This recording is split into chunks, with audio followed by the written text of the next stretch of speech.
How's it, everyone? Mike at Fit Alive. So, it's been a hot minute, shall I say.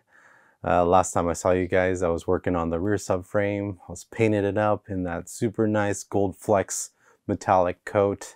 But in the previous vlog where I was going to install the rear Z32 brakes, I was trying to make the R33 cables work, but for some reason it was a little too short for me.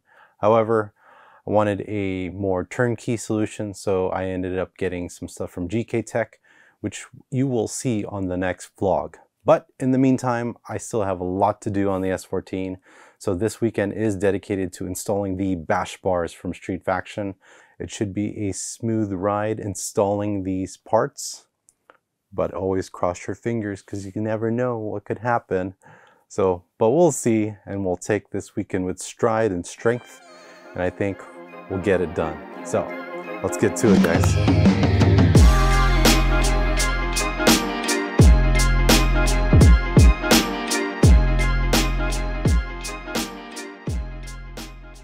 So the first thing we're tackling is the rear bumper. So we'll have to unfasten this piece out so we can get access to the bash bar behind it. Part of that will require you to remove this liner so you get access to the fasteners behind the rear bumper in that little corner right there.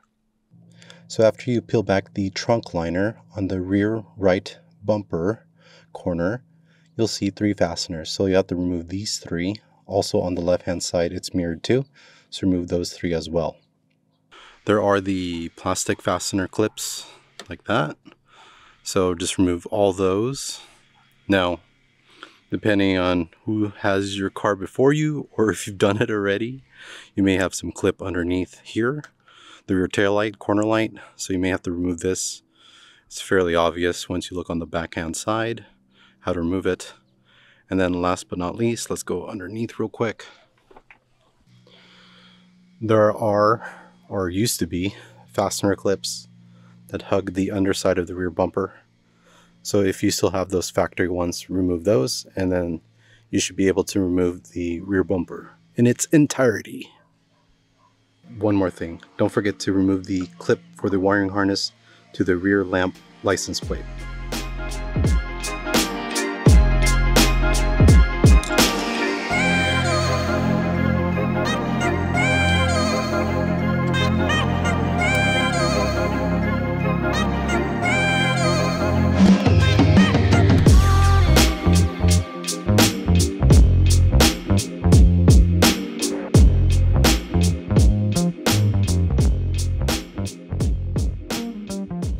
So just for reference, these are the fastener holes that I was referencing earlier. There's 3 of them. And then they're mirrored on both sides of the rear bumper. So next on the list is to remove the OEM bash bar. Same area where we peel back the liners on each corner. There are these 2 boots or plugs. This one and that one. And then if you pop them open, it will reveal a bolt head. So there are 2 bolt heads that hold the bash bar in place, which means I'm gonna have to do a little bit more work because I have to remove my relocated battery. Of course, of course.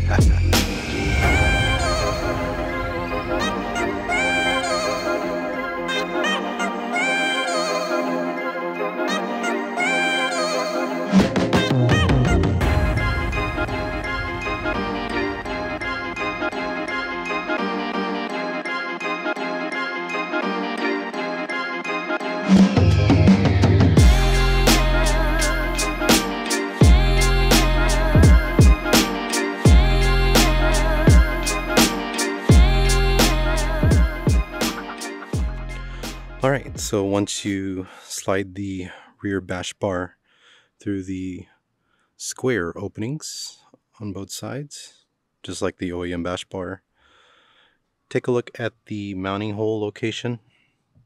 So on this side, I did have to slot the OEM holes to match the Street Faction mounting holes. On the opposite side, I didn't have any issue.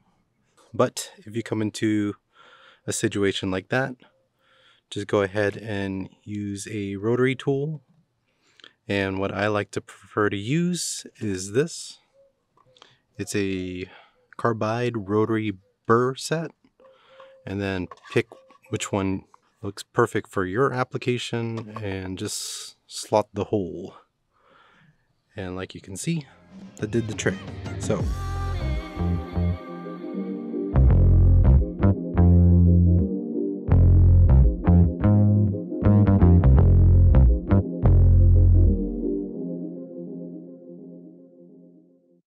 So next we're going to take care of the front bash bar. So let's go ahead and remove the front bumper.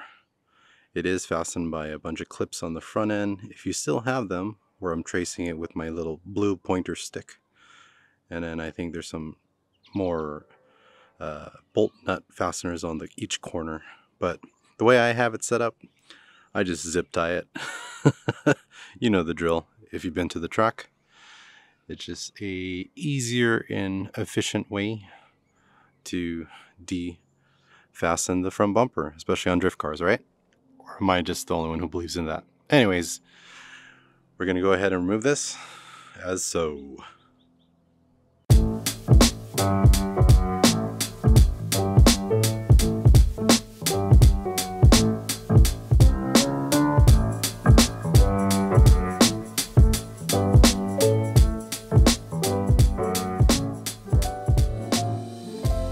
But for removal, it's great to have the bash bar ready because you already can tell where it mounts, but it's going to be on this side.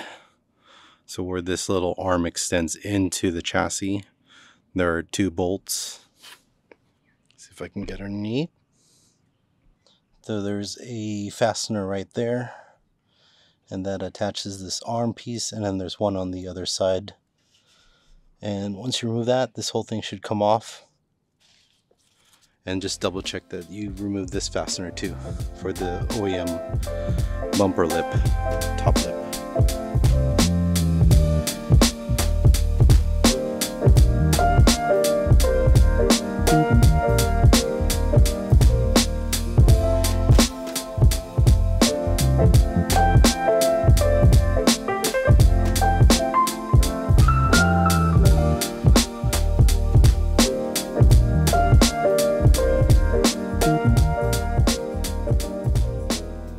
Just got the Street Faction front bash bars mounted, but there are some misalignments. The bar's okay. I think it's just what's going on with the chassis. So for some reason on the OEM setup, this tab is pulled out. So what I'll have to do is hammer it back in.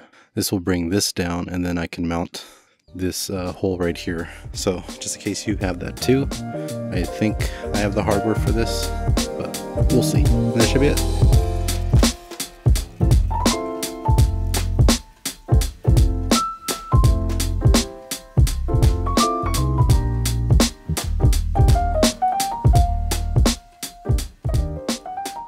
So the front bumper is set, and I think I got all my clearances correct. So this is what I did. If you can kind of look underneath or in between. So here's the jack point, also the triangle. And I did have to clear or notch on the bottom lip of the OEM bumper, just enough to clear this little jack point. This is how it looks like on the front end. Not too bad. And then there you go.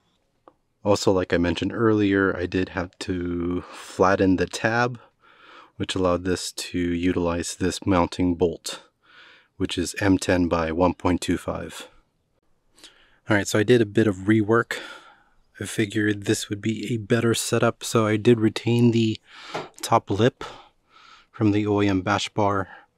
This will allow the bumper to sit better, and also I get my mounting points for the center grille. Also, just one more thing, I think I missed it, or missed talking about it, but okay, so there's the notch for the jack point to clear this piece right here. And then also the triangle parts, I did a little bit of a notch there as well on the top lip. So I'm pointing it right there, and then right there. My fingernail is.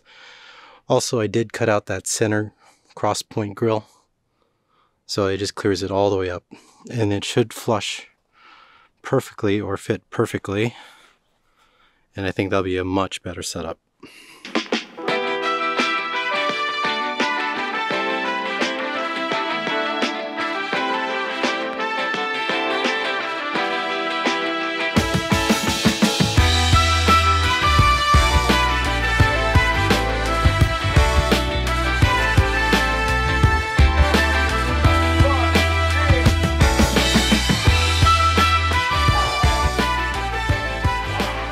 Super hot. And that's a wrap. So that's a wrap for today. We got the bash bars from Street Faction installed on the S14. It was a bit of custom work, but it was all good, easy to do. And so that's off the checklist. Now I'm just waiting on a few more items on the Z32, the rear brake, e-brake assembly, mainly the e-brake cables. They should be coming in later this week, I believe, and that should be mounted on, and then I can continue the vlog from last weekend. So there should be a few episodes that you guys don't have to wait for a while, and it'll just be rolling out. But don't expect too much because I'm moving as fast as I can and I'm just fighting the weather, but it's all good, no worries. We're gonna get the S14 done. I'm still planning on trying to get it started or running at least by September, but we'll see. I just want to keep myself, or set myself, a project date, so I have a goal that I want to put my mind towards and just keep me motivated and keeps this project moving forward. So once again, I'm Mike at Fitted Life. Thank you all for watching. If you haven't done so already, please like, comment, and subscribe. Hit that bell for notifications. And remember to design your life through your passion, and I'll see you on the next episode of Fitted Life. See you guys.